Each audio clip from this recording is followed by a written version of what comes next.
Good morning.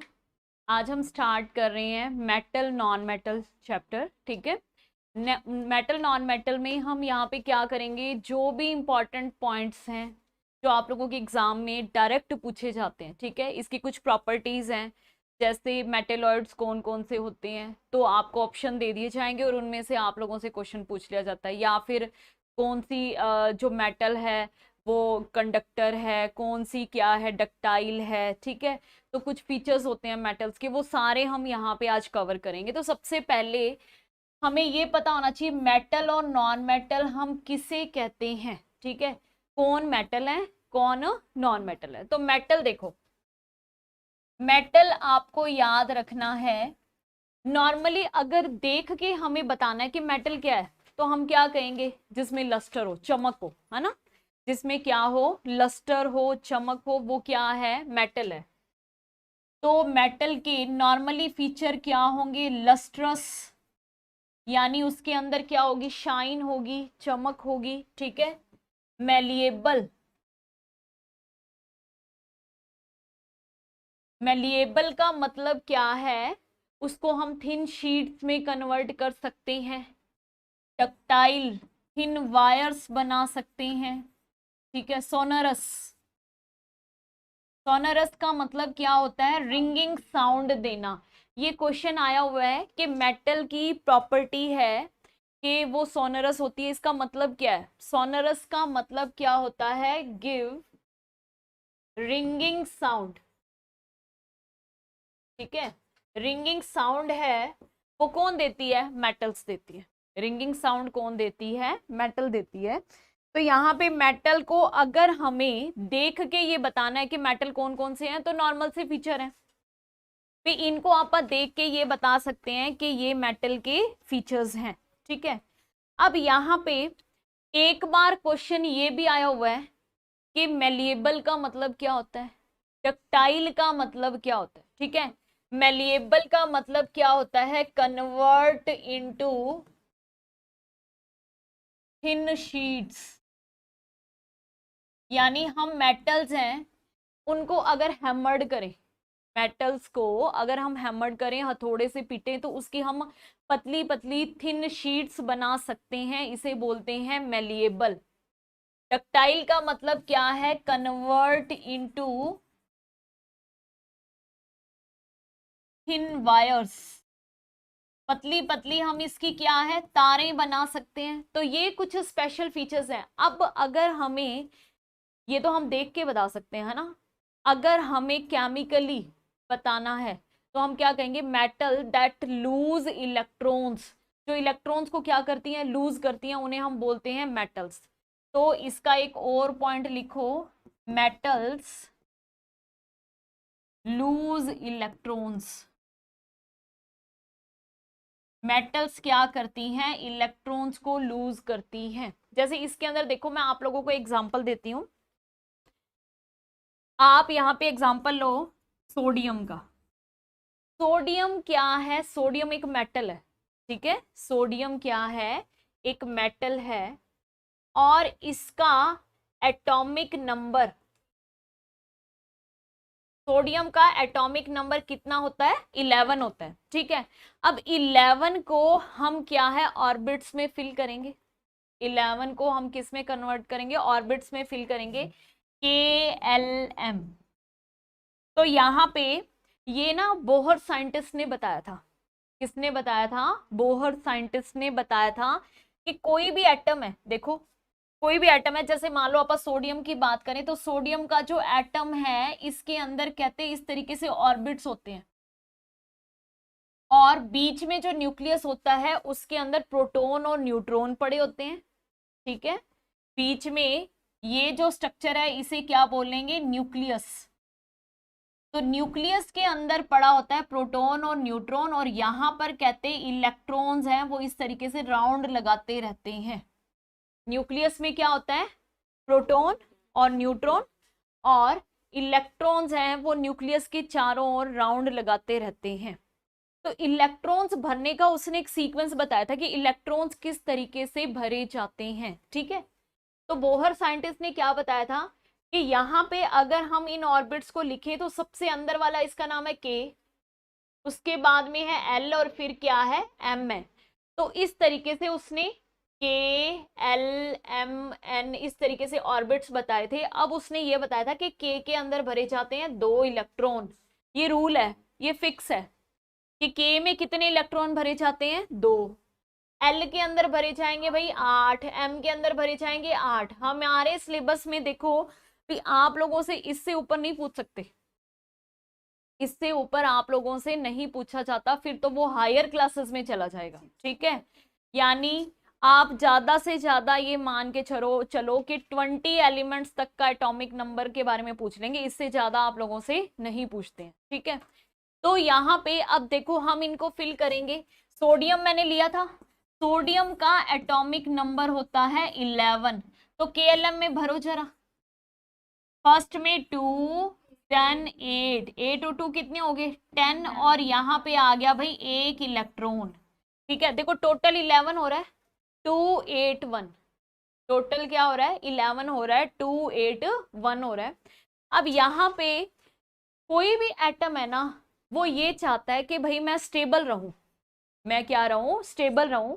तो stable रहने के लिए या तो वो कहता है कि भी मेरे पास आउटर ऑर्बिट में 8 इलेक्ट्रॉन होने चाहिए या फिर खाली हो, दोनों में से एक कंडीशन होगी तो ही वो स्टेबल होएगा, वरना वो स्टेबल नहीं हो सकता। ठीक है, तो यहाँ पर या तो ये M के अंदर क्या करे, बाहर से 7 इलेक्ट्रॉन्स ले ले।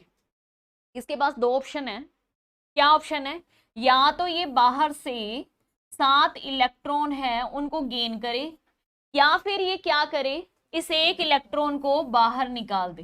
ठीक है, अब आप लोग बताइए इसके लिए इजी क्या है, 7 इलेक्ट्रॉन्स लेना कि 1 इलेक्ट्रॉन निकालना, 1 निकालना। ठीक है, क्योंकि 7 इलेक्ट्रॉन्स अगर किसी से भी लेगा तो इसकी बहुत ज्यादा एनर्जी लगेगी, इसकी बहुत ज्यादा एनर्जी लगेगी, तो भाई इतनी एनर्जी इसके पास होती नहीं है।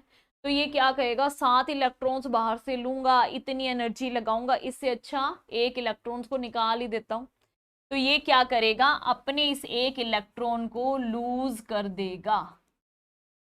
ठीक है, इस 1 इलेक्ट्रॉन को ये लूज कर देगा तो सोडियम आयन बन जाएगा।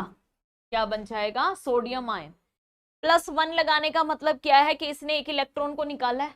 ठीक है, अब इसके पास कितने इलेक्ट्रॉन रह गए हैं, 10 इलेक्ट्रॉन रह गए हैं। अब देखो सोडियम का एटॉमिक नंबर होता है 11 और इसके पास इलेक्ट्रॉन कितने होते हैं 10 होते हैं। कितने होते हैं 10 होते हैं। कब, जब हम इसको आयन में कन्वर्ट कर रहे हैं। आयन का मतलब क्या होता है, जब इसके ऊपर चार्ज आ जाता है, जब इसके ऊपर क्या आ गया चार्ज आ गया। अब मैंने पॉजिटिव क्यों लगाया है, क्योंकि इलेक्ट्रॉन तो बाहर निकला है भाई, इलेक्ट्रॉन कम हो गया ना, तो कौन सा चार्ज आएगा, पॉजिटिव चार्ज आएगा। कौन सा चार्ज आएगा, इलेक्ट्रॉन पे कौन सा चार्ज होता है नेगेटिव, तो यहाँ पे कौन सा चार्ज आ जाएगा पॉजिटिव, तो Na+। तो भाई अब ये बताओ ये इलेक्ट्रॉन लूज कर रही है तो ये क्या हुई मेटल, इलेक्ट्रॉन लूज कर रही है तो ये क्या हुई मेटल हुई। तो इस तरीके से हम ये बता सकते हैं कि मेटल और नॉन मेटल में क्या रिलेशन होता है। मेटल्स क्या करती हैं, लूज करती हैं इलेक्ट्रॉन्स, और नॉन मेटल्स क्या करेंगी, गेन करेंगी इलेक्ट्रॉन्स को। ठीक है, तो दोनों पॉइंट्स आप लिख लीजिए। ये क्वेश्चन देखो इस तरीके से आजकल आप लोगों के ना एग्जाम में ऐसे क्वेश्चंस भी आने लगे हैं कि इनमें से कौन सी स्टेटमेंट करेक्ट है या इनमें से कौन सी स्टेटमेंट इनकरेक्ट है। तो उसके अंदर आपसे ये बोल सकते हैं कि metals loose electron, metals gain electron, non metal loose electron, है ना, कोई भी आपको देके और आपसे ये पूछ सकते हैं कि इनमें से कौन सी करेक्ट है और कौन सी इनकरेक्ट है। तो मेटल है वो क्या करती है, मेटल लूज करती है इलेक्ट्रॉन्स को, और नॉन मेटल का भी साथ ही लिख लो ताकि आपको याद रह सके। नॉन मेटल्स क्या करती हैं, गेन इलेक्ट्रॉन्स, इलेक्ट्रॉन्स को गेन करती है। मेटल्स हैं ये लूज करती है इलेक्ट्रॉन्स को, और नॉन मेटल्स क्या करती हैं, गेन करती हैं इलेक्ट्रॉन्स को। ठीक है, तो ये मेटल और नॉन मेटल का फीचर आ गया। देन इसके बाद में देखो आप लोगों की आता है मेटेलॉइड्स। बहुत बार ये एग्जाम्स के अंदर कंपटीशन एग्जाम्स के अंदर ये क्वेश्चन पूछा जाता है कि मेटेलॉइड्स क्या होते हैं, तो लिखो मेटेलॉइड्स मोस्ट इंपॉर्टेंट है, 5 स्टार लगा लो मेटेलॉइड्स के ऊपर कि मेटेलॉइड्स क्या है। मेटेलॉइड्स में लिखो elements which show properties of both metal and non metal. ऐसे एलिमेंट्स जो मेटल्स के करेक्टर भी शो करते हैं, जो नॉन मेटल के करेक्टर भी शो करते हैं, उन्हें हम क्या बोलेंगे, मेटेलॉइड्स। तो लिखो भाई metalloids elements those show properties of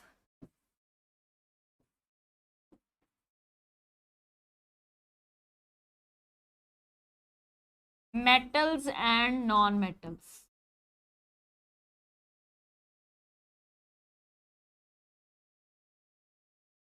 called metalloid। आपको तो देखो डेफिनेशन तो पूछेंगे नहीं, हाँ ऐसे जरूर आ सकता है अगर मान लो करेक्ट और इनकरेक्ट स्टेटमेंट वाला क्वेश्चन आए भी मेटेलॉइड्स क्या है ना, इनमें से मेटेलॉइड्स के लिए कौन सी स्टेटमेंट करेक्ट है, तो इस टाइप का क्वेश्चन आ सकता है। तो एग्जाम्पल लिख लो मेटेलॉइड्स के। एग्जाम्पल्स में क्या क्या आएगा, silicon, germanium, arsenic, antimony. Silicon, germanium, arsenic, antimony. Silicon, germanium, arsenic, antimony, ये क्या है, मेटेलॉइड है।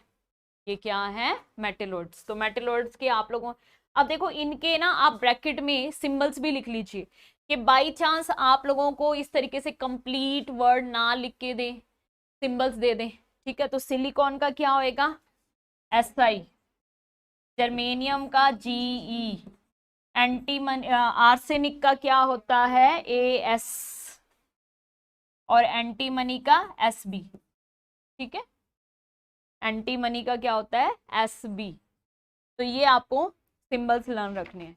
अब देखिए कुछ मैं आप लोगों को क्वेश्चंस करवाती हूँ, जैसे आपसे पूछेंगे, ये क्वेश्चन आया भी हुआ है, मोस्ट मैलिएबल मेटल, इनमें से कौन सा पेयर है जो मोस्ट मैलिएबल मेटल्स का है। तो मोस्ट मैलिएबल मेटल्स कौन सी है, गोल्ड एंड सिल्वर, ठीक है। तो फर्स्ट क्वेश्चन लिखिए, क्वेश्चन टाइप ये है, आप यू हेडिंग लगा लो some important points about metals and non metals, ठीक है, सम important points.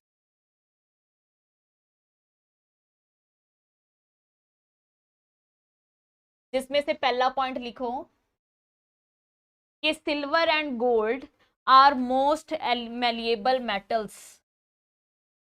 Silver and gold are most malleable metals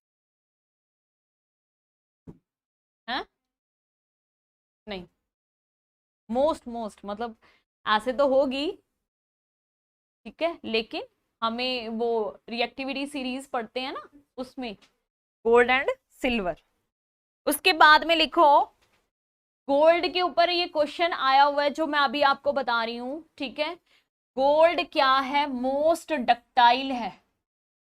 most ductile metal कौन सी है, डक्टाइल का मतलब क्या है, थिन वायर, कौन है भाई, गोल्ड। मोस्ट डक्टाइल मेटल कौन सी है, गोल्ड है। 1 ग्राम गोल्ड से कहते हैं 2 किलोमीटर लंबी वायर बना सकते हैं, ठीक है। 1 ग्राम गोल्ड से 1 ग्राम गोल्ड, 1 ग्राम गोल्ड से क्या कहते हैं कि 2 किलोमीटर लेंथ वाली वायर प्रिपेयर किया जा सकता है। 2 ग्राम गोल्ड लेके 2 किलोमीटर लंबी तार हम बना सकते हैं, इसे हम क्या बोलते हैं, मोस्ट डक्टाइल, ठीक है। उसके बाद में देखो आप लोगों से क्वेश्चन आता है alkali metals. Most important question है, ये आया हुआ है आप लोगों के एग्जाम में कि एल्कली मेटल्स के इनमें से कौन सा करेक्ट पेयर है for alkali metals. Alkali metals के लिए करेक्ट पेयर हमें यहाँ पे लिखना है, तो लिखो आप lithium, sodium and potassium. Example लिखो एल्कली मेटल के, लिथियम, सोडियम एंड पोटाशियम। ठीक है, लिथियम, सोडियम एंड पोटाशियम को हम एल्कली मेटल्स क्यों बोलते हैं? क्योंकि जब ये वाटर के साथ रिएक्शन करती है ना तो ये बेस बनाती है। जब ये मेटल्स, ये तीनों मेटल्स हैं, ये क्या है, वाटर के साथ रिएक्शन करती हैं तो क्या बनाती हैं? बेस बनाती हैं। इसीलिए हम इन मेटल्स को क्या बोलते हैं? एल्कली मेटल्स बोलते हैं। क्या बोलेंगे? Alkali metals. तो आप लोगों से क्वेश्चन पूछ सकते हैं कि एल्कली मेटल्स हैं इनको कहते हैं, तो आपको मान लो 3 पेयर्स दे दिए, 4 ऑप्शंस के अंदर कोई भी नाम दे दिए, लिथियम, सोडियम, पोटाशियम या एवरीथिंग, कुछ भी बना के आपको दे सकते हैं। ठीक है, तो आपको ये बताना है कि एल्कली मेटल्स कौन सी होती हैं। नेक्स्ट देखो और लिखो इसके अंदर, बहुत ही इंपॉर्टेंट क्वेश्चन है, लो मेल्टिंग पॉइंट किन मेटल्स का होता है? Gallium and caesium. Low melting point, melting point का मतलब समझते हो ना, जो पिघल जाए जिस टेम्परेचर पे। लो मेल्टिंग पॉइंट वाली 2 मेटल्स हैं, गैलियम एंड सीजियम। गैलियम और सीजियम, इनका मेल्टिंग पॉइंट इतना लो होता है, कहते हैं कि इनको अगर हम अपनी हथेली पे रखें, ठीक है, हम अपने पाम पे रखें, अपनी हथेली पे रखें, तो भी अपनी हथेली की जो गर्मी है ना, इसकी वजह से पिघल जाती हैं और बिल्कुल क्या है, लिक्विड में कन्वर्ट हो जाती है। ओके, तो इतना लो मेल्टिंग पॉइंट होता है इन मेटल्स का। कौन कौन सी? Gallium and caesium. इसके बाद best conductor of heat and electricity. Next लिखो, कितने पॉइंट हो गए अपने? 4। Best conductor of, best conductor of heat and electricity. Heat और इलेक्ट्रिसिटी का बेस्ट कंडक्टर कौन है? सिल्वर है। ठीक है, चांदी, चांदी है वो क्या है, हीट और इलेक्ट्रिसिटी की बेस्ट कंडक्टर है। अब देखो, जैसे मान लो अपने घरों में अगर कोई बर्तन होता है, ठीक है, कोई भी अगर चांदी का बर्तन है, आप घर पे करके भी देख सकते हो, उसमें अगर थोड़ा सा भी पानी डालोगे ना गर्म, तो वो पूरा ही बहुत ज्यादा गर्म हो जाता है। ठीक है, और वायर है अगर इसकी, तो उसमें से इलेक्ट्रिसिटी मतलब इलेक्ट्रॉन्स है बहुत इजीली पास आउट हो सकते हैं, लेकिन हम वायर्स नहीं बनाते हैं। क्यों? महंगा बहुत है। सिल्वर है, ये क्या है, कॉस्टली पड़ेगा, इसलिए सिल्वर की वायर्स नहीं बनाई जाती। तो सेकंड नंबर पे बेस्ट कंडक्टर कौन है? कॉपर।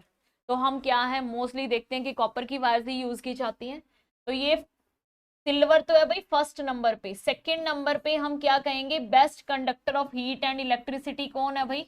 कॉपर है। ठीक है, फर्स्ट नंबर पे सिल्वर है, सेकंड नंबर पे हीट और इलेक्ट्रिसिटी का बेस्ट कंडक्टर क्या है? कॉपर है।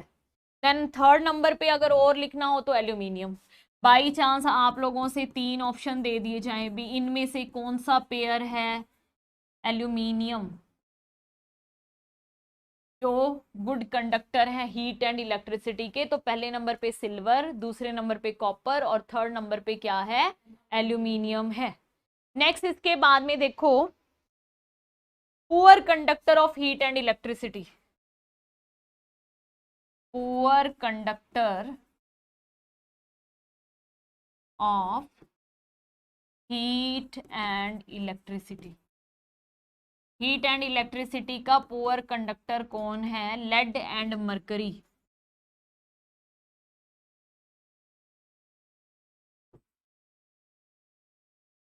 एक, अब मरकरी से मुझे एक क्वेश्चन आप लोगों का और ध्यान में आ गया है।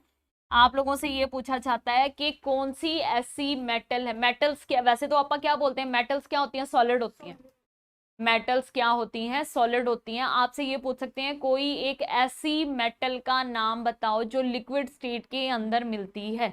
कौन है भाई? मरकरी। ठीक है, एक ऐसी मेटल, मेटल दैट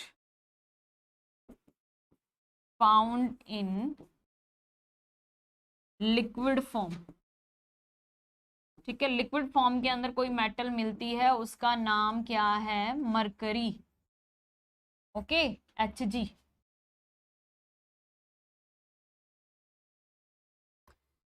नेक्स्ट लिखिए covering of wires. Covering of wires है वो किसकी बनाई जाती है? पीवीसी।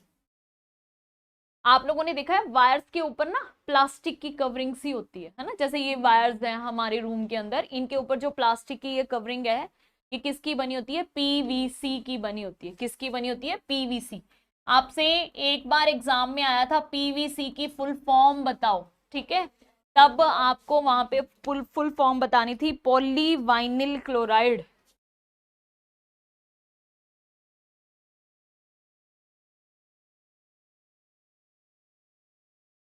ठीक है, पीवीसी की फुल फॉर्म क्या है बेटा? पॉलीवाइनिल क्लोराइड है।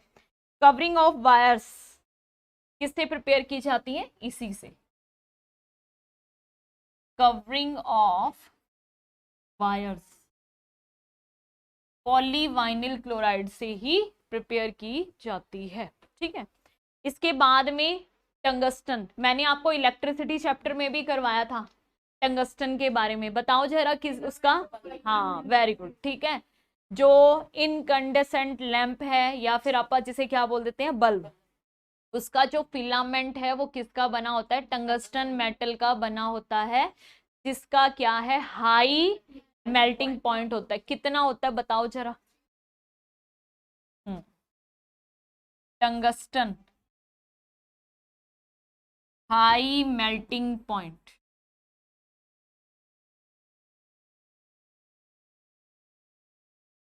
3380 डिग्री सेल्सियस। इतना टेम्परेचर होने के बाद भी टंगस्टन है वो, अगर इतना हो जाएगा तो ही मेल्ट होएगा। बहुत ज्यादा हाई टेम्परेचर है भाई, इतना तो होता ही नहीं है। ठीक है, तो टंगस्टन है, इसका क्या है? High resistance and high melting point. इस टाइप के क्वेश्चन बहुत आते हैं बेटा। High resistance and high melting point. अब जैसे आप लोगों से मान लो 4 ऑप्शंस इन्होंने बनाने हैं, तो कैसे बनाएंगे? टंगस्टन है पहला, high resistance high melting point, low resistance high melting point, low resistance low melting point. इस तरीके से आप लोगों को 4 ऑप्शन बना के दे देंगे, और अगर आपका कंसेप्ट क्लियर है तो ही आप वो क्वेश्चन कर पाओगे, है ना। छोटे छोटे देखो, आप लोग ये देखोगे वहां पे कोई ये नहीं देखा जाता कि भाई आप क्वेश्चंस किस तरीके, आपकी वहां पे ये देखा जाता है कि दिमाग कितना काम कर रहा है। छोटी छोटी चीजें पूछी जाएंगी, ठीक है, और उन पे मतलब ये देखना चाहते हैं कि आपके कंसेप्ट क्लियर है, क्या आपको इस चीज का नॉलेज है।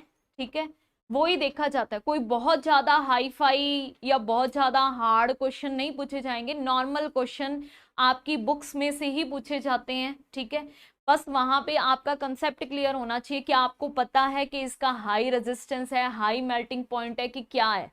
हाई रेजिस्टेंस का मतलब क्या है? जितना ज्यादा रेजिस्टेंस होगा उतनी ही ज्यादा हीट प्रोड्यूस होगी। तो ये टंगस्टन कहाँ पे यूज किया जाता है? बल्ब के फिलामेंट में, है ना। तो उसके अंदर जो फिलामेंट है वो कब ग्लो करेगा? जब रेजिस्टेंस ज्यादा होगा, हीट ज्यादा प्रोड्यूस होगी, तभी तो वो ग्लो करेगा, तभी हमें लाइट मिलेगी।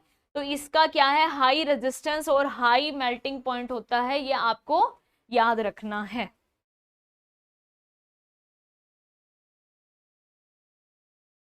ठीक है, तो ये मेटल्स के इंपॉर्टेंट पॉइंट हमारे हो चुके हैं। अब नेक्स्ट क्लास में हम क्या करेंगे? नॉन मेटल्स के इंपॉर्टेंट पॉइंट करेंगे। क्या करेंगे? नॉन मेटल्स के इंपॉर्टेंट पॉइंट। ओके, तो मिलते हैं फिर कल।